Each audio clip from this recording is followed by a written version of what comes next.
Ladies and gentlemen, the most awaited moment of the ceremony is here. I now have the honor to invite our Honorable Prime Minister, Shri Narendra Modi ji, to address the gathering.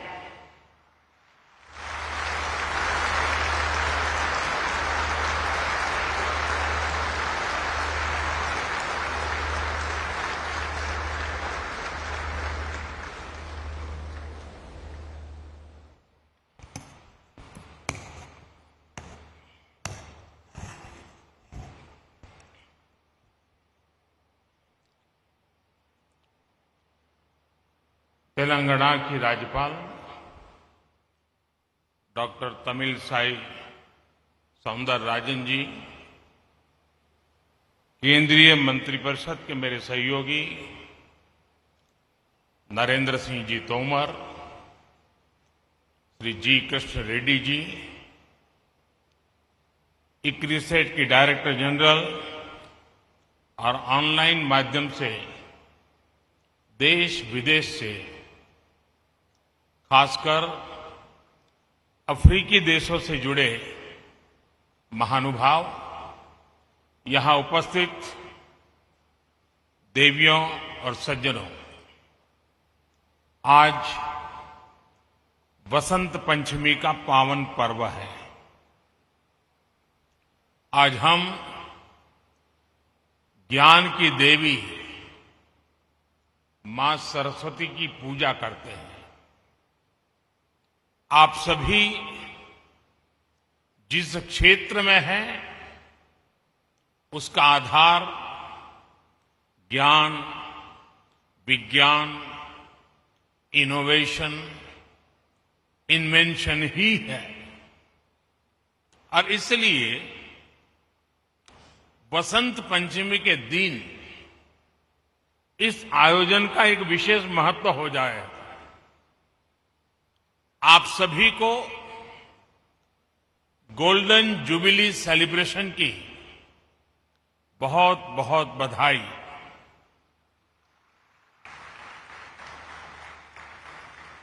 साथियों, 50 साल एक बहुत बड़ा समय होता है और इस 50 साल की यात्रा में जब जब जिसने जो योगदान दिया है, वे सभी अभिनंदन के अधिकारी हैं। इस कार्य को आगे बढ़ाने के लिए जिन जिन लोगों ने प्रयास किया है, मैं उनका भी आज अभिनंदन करता हूं। ये भी अद्भुत संयोग है कि आज जब भारत अपनी आजादी के 75 वर्ष का पर्व मना रहा है, तो आपकी संस्था 50 साल के इस अहम पड़ाव पर है। जब भारत ने आजादी के 100 वर्ष मनाएगा, तो आप 75 वर्ष में होंगे। जैसे भारत ने अगले 25 वर्षों के लिए नए लक्ष्य बनाए हैं, उन पर काम करना शुरू कर दिया है, वैसे ही अगले 25 वर्ष इक्रिसेट के लिए भी उतने ही अहम है। साथियों, आपके पास 5 दशकों का अनुभव है। इन 5 दशकों में आपने भारत सहित दुनिया के एक बड़े हिस्से में कृषि क्षेत्र की मदद की है। आपकी रिसर्च, आपकी टेक्नोलॉजी ने मुश्किल परिस्थितियों में खेती को आसान और सस्टेनेबल बनाया है। अभी मैंने जो टेक्नोलॉजी डिस्प्ले देखा, उसमें इक्रिसेट के प्रयासों की सफलता नजर आती है। पानी और मिट्टी का मैनेजमेंट हो, क्रॉप वैरायटी और प्रोडक्शन प्रैक्टिसेस में सुधार हो, ऑन फार्म डायवर्सिटी में बढ़ोतरी हो, लाइव स्टॉक इंटीग्रेशन हो और किसानों को मार्केट से जोड़ना हो। ये होलिस्टिक अप्रोच निश्चित रूप से एग्रीकल्चर को सस्टेनेबल बनाने में मदद करती है। तेलंगाना और आंध्र प्रदेश में दालों, विशेष रूप से चिकपी को लेकर इस क्षेत्र में जो विस्तार हुआ है, उसमें आपका योगदान अहम रहा है। किसानों के साथ इक्रिसेट की यही कोलैबोरेटिव अप्रोच खेती को और सशक्त करेगी, समृद्ध करेगी। आज climate change research facility on planet protection और रैपिड जनरेशन एडवांसमेंट फैसिलिटी के रूप में नई फैसिलिटीज का उद्घाटन हुआ है। ये रिसर्च फैसिलिटीज क्लाइमेट चेंज की चुनौती का सामना करने में कृषि जगत की बहुत मदद करेंगे। और आपको पता होगा, बदलते हुए क्लाइमेट में हमारी एग्रीकल्चर प्रैक्टिसेस में क्या परिवर्तन लाने चाहिए। उसी प्रकार से भारत ने लास्ट एक बहुत बड़ा इनिशिएटिव लिया है कि क्लाइमेट चेंज के कारण जो परिस्थितियां पैदा हुई हैं, नेचुरल कैलेमिटीज आती है, उसमें मानव मृत्यु की चर्चा तो सामने आती है, लेकिन इंफ्रास्ट्रक्चर का जो नुकसान होता है वो पूरी व्यवस्थाओं को चरमरा देता है। और इसलिए भारत सरकार ने क्लाइमेट रेजिस्टेंस वाले इंफ्रास्ट्रक्चर के लिए उस पर चिंतन मनन और योजनाएं बनाने के लिए ग्लोबल लेवल के इंस्टीट्यूट को जन्म दिया है। आज वैसा ही एक काम इस एग्रीकल्चर सेक्टर के लिए हो रहा है। आप सब अभिनंदन के अधिकारी हैं।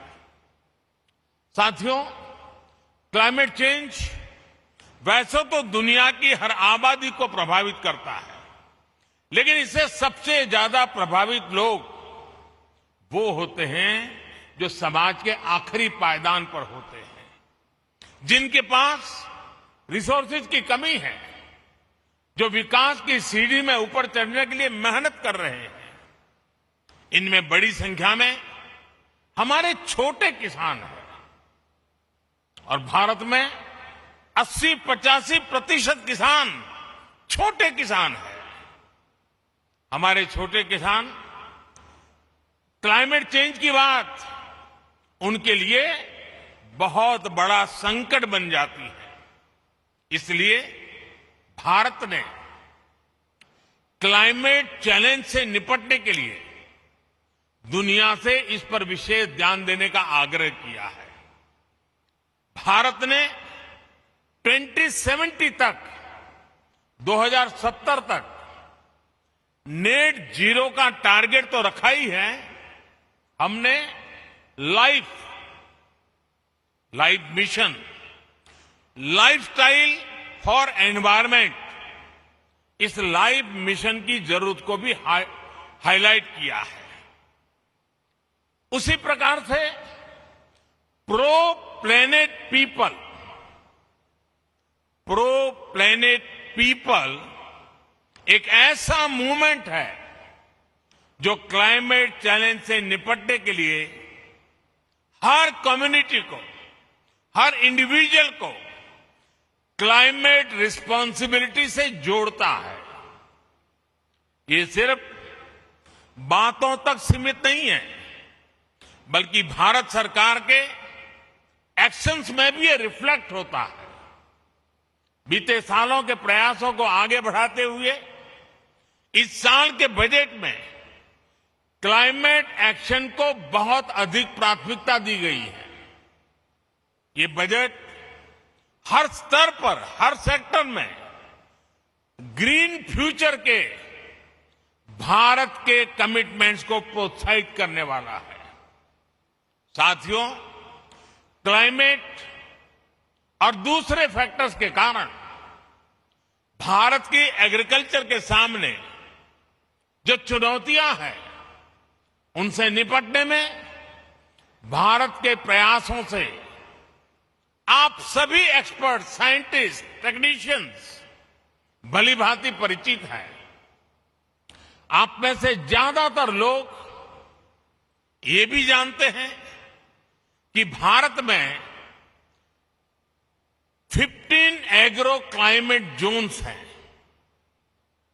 हमारे यहां वसंत, ग्रीष्म, वर्षा, शरद, हेमंत और शिशिर, ये 6 ऋतुएं भी होती हैं। यानी हमारे पास एग्रीकल्चर से जुड़ा बहुत विविधता भरा और बहुत प्राचीन अनुभव है। इस अनुभव का लाभ विश्व के अन्य देशों को भी मिले, इसके लिए इक्रिसेट जैसी संस्थाओं को भी अपने प्रयास बढ़ाने होंगे। आज हम देश के करीब 170 डिस्ट्रिक्ट्स में ड्राउट प्रूफिंग के समाधान दे रहे हैं। क्लाइमेट चैलेंज से अपने किसानों को बचाने के लिए हमारा फोकस बैक टू बेसिक और मार्च टू फ्यूचर दोनों के फ्यूजन पर है। हमारा फोकस देश के उन 80% से अधिक छोटे किसानों पर है जिनको हमारी सबसे अधिक जरूरत है। इस बजट में भी आपने नोट किया होगा कि नेचुरल फार्मिंग और डिजिटल एग्रीकल्चर पर अभूतपूर्व बल दिया गया है। एक तरफ हम मिलेट्स, मोटे अनाज का दायरा बढ़ाने पर फोकस कर रहे हैं, केमिकल फ्री खेती पर बल दे रहे हैं, तो वहीं दूसरी तरफ सोलर पंप से लेकर किसान ड्रोन्स तक की खेती में आधुनिक टेक्नोलॉजी को प्रोत्साहित कर रहे हैं। आजादी के अमृतकाल यानी आने वाले 25 वर्ष के लिए एग्रीकल्चर ग्रोथ के लिए हमारे विजन का ये बहुत अहम हिस्सा है। साथियों, बदलते हुए भारत का एक महत्वपूर्ण पक्ष है डिजिटल एग्रीकल्चर। यह हमारा फ्यूचर है और इसमें भारत के टैलेंटेड युवा बहुत बेहतरीन काम कर सकते हैं। डिजिटल टेक्नोलॉजी से कैसे हम किसान को एम्पावर कर सकते हैं, इसके लिए भारत में प्रयास निरंतर बढ़ रहे हैं। क्रॉप असेसमेंट हो, लैंड रिकॉर्ड्स का डिजिटाइजेशन हो, ड्रोन के माध्यम से इंसेक्टिसाइड्स और न्यूट्रिएंट्स की स्प्रेइंग हो, ऐसी अनेक सर्विसेज में टेक्नोलॉजी का उपयोग, आर्टिफिशियल इंटेलिजेंस का उपयोग बढ़ाया जा रहा है। किसानों को सस्ती और हाई टेक सर्विस देने के लिए एग्रीकल्चर रिसर्च से जुड़े इकोसिस्टम्स और प्राइवेट एग्रीटेक प्लेयर्स के साथ मिलकर के काम हो रहा है।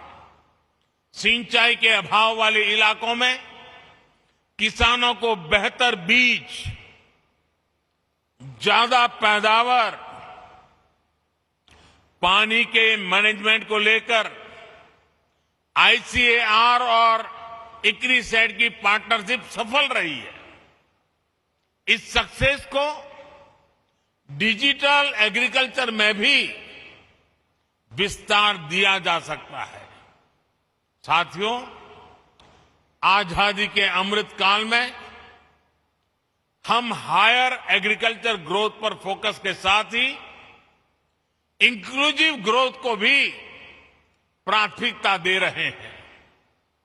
आप सब जानते हैं कि कृषि के क्षेत्र में महिलाओं का योगदान बहुत अहम है। उन्हें सब प्रकार की मदद देने के लिए स्वयं सहायता समूहों के माध्यम से भी प्रयास किया जा रहा है। खेती में देश की एक बहुत बड़ी आबादी को गरीबी से बाहर निकालकर बेहतर लाइफस्टाइल की तरफ ले जाने का पोटेंशियल है।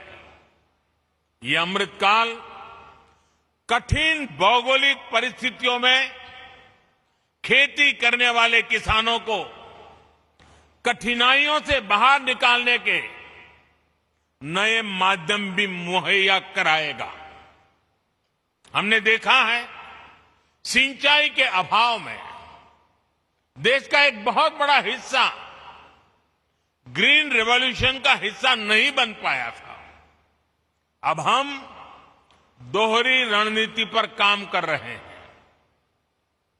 एक तरफ हम वाटर कंजर्वेशन के माध्यम से नदियों को जोड़कर एक बड़े क्षेत्र को इरिगेशन के दायरे में ला रहे हैं। और अभी जब मैं प्रारंभ में यहां के सारे अचीवमेंट्स को देख रहा था तो उसमें बुंदेलखंड में किस प्रकार से पानी के प्रबंधन को और पर ड्रॉप मोर क्रॉप के मिशन को सफल करने के लिए कैसे सफलता पाई है, उसका विस्तार से वर्णन मेरे सामने साइंटिस्ट कर रहे थे। वहीं दूसरी तरफ हम कम सिंचित क्षेत्रों में वाटर यूज एफिशिएंसी बढ़ाने के लिए माइक्रो इरिगेशन पर जोर दे रहे हैं। जिन फसलों को पानी की जरूरत कम होती है और जो पानी की कमी से प्रभावित नहीं होती, उन्हें भी आधुनिक वैरायटी के विकास से प्रोत्साहन दिया जा रहा है। खाने के तेल में आत्मनिर्भरता के लिए जो नेशनल मिशन हमने शुरू किया है, वो भी हमारी नई अप्रोच को दिखाता है। आने वाले 5 सालों में हमारा लक्ष्य पाम ऑयल एरिया में 6.5 लाख हेक्टेयर की वृद्धि करने का है। इसके लिए भारत सरकार किसानों को हर स्तर पर मदद दे रहा है। तेलंगाना और आंध्र प्रदेश के किसानों के लिए भी ये मिशन बहुत लाभकारी होगा। मुझे बताया गया है कि तेलंगाना के किसानों ने पाम ऑयल की प्लांटेशन से जुड़े बड़े लक्ष्य रखे हैं। उनको सपोर्ट करने के लिए केंद्र सरकार हर संभव सहायता देगी। साथियों, पिछले कुछ वर्षों में भारत में पोस्ट हार्वेस्ट इंफ्रास्ट्रक्चर को भी मजबूत किया गया है। हाल के वर्षों में 35 मिलियन टन की कोल्ड चेन स्टोरेज कैपेसिटी तैयार की गई है। सरकार ने जो 1 लाख करोड़ रुपए का एग्रीकल्चर इंफ्रास्ट्रक्चर फंड बनाया है, उसकी वजह से भी पोस्ट हार्वेस्ट इंफ्रास्ट्रक्चर का तेजी से विकास हुआ है। आज भारत में हम एफपीओस और एग्रीकल्चर वैल्यू चेन के निर्माण पर भी बहुत फोकस कर रहे हैं। देश के छोटे किसानों को हजारों एफपीओज में संगठित करके हम उन्हें एक जागरूक और बड़ी मार्केट फोर्स बनाना चाहते हैं। साथियों, भारत के सेमी एरिड क्षेत्रों में काम करने का इक्रिसेट के पास एक रिच एक्सपीरियंस है। इसलिए सेमी एरिड क्षेत्रों के लिए हमें मिलकर किसानों को जोड़कर सस्टेनेबल और डाइवर्सिफाइड प्रोडक्शन सिस्टम का निर्माण करना होगा। अपने अनुभवों को ईस्ट और साउथ अफ्रीका के देशों के साथ शेयर करने के लिए एक्सचेंज प्रोग्राम भी शुरू किया जा सकता है। हमारा लक्ष्य सिर्फ अनाज का प्रोडक्शन बढ़ाना ही नहीं है। आज भारत के पास सरप्लस फूड ग्रेन है, जिसके दम पर हम दुनिया का इतना बड़ा फूड सिक्योरिटी प्रोग्राम चला रहे हैं। अब हम फूड सिक्योरिटी के साथ साथ न्यूट्रिशन सिक्योरिटी पर फोकस कर रहे हैं। इसी विजन के साथ बीते 7 सालों में हमने अनेक बायो फोर्टिफाइड वेराइटीज का विकास किया है। अब अपनी खेती को डाइवर्सिफाइड करने के लिए अपने सूखा प्रभावित क्षेत्रों में अधिक उत्पादन के लिए बीमारियों और कीटों से अधिक सुरक्षा देने वाली रिजिलिएंट वैरायटीज पर हमें ज्यादा से ज्यादा काम करना है। साथियों, इक्रिसेट, आईसीएआर और एग्रीकल्चर यूनिवर्सिटी के साथ मिलकर एक और इनिशिएटिव पर काम कर सकता है। एक क्षेत्र है बायोफ्यूल का। आप तो स्वीट सोरगम उस पर काम करते रहे हैं। आप ऐसे बीज तैयार कर सकते हैं जिससे सूखा प्रभावित किसान या कम जमीन वाले किसान अधिक बायोफ्यूल देने वाली फसलें उगा सकें। बीजों की प्रभावी डिलीवरी कैसे हो, उनके प्रति विश्वास कैसे पैदा हो, इसको लेकर भी मिलकर हम सबको साथ मिलकर के काम करने की जरूरत है। साथियों, मेरा विश्वास है कि आप जैसे इनोवेटिव माइंड्स की मदद से, पीपल्स पार्टिसिपेशन से और सोसाइटी के कमिटमेंट से हम एग्रीकल्चर से जुड़ी तमाम चुनौतियों पर विजय प्राप्त कर पाएंगे। भारत और दुनिया के किसानों का जीवन बेहतर बनाने में आप ज्यादा समर्थ हो, बेहतर से बेहतर टेक्नोलॉजिकल सॉल्यूशन देते रहें। इसी कामना के साथ एक बार फिर इक्रिसेट को इस महत्वपूर्ण पड़ाव पर उनके भव्य भूतकाल का अभिनंदन करते हुए, उज्जवल भविष्य की कामना करते हुए,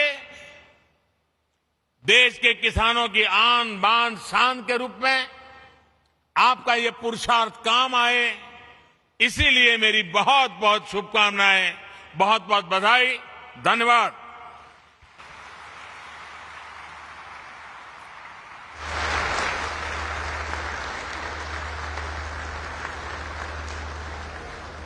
Thank you very much, sir, for your encouraging and inspiring words.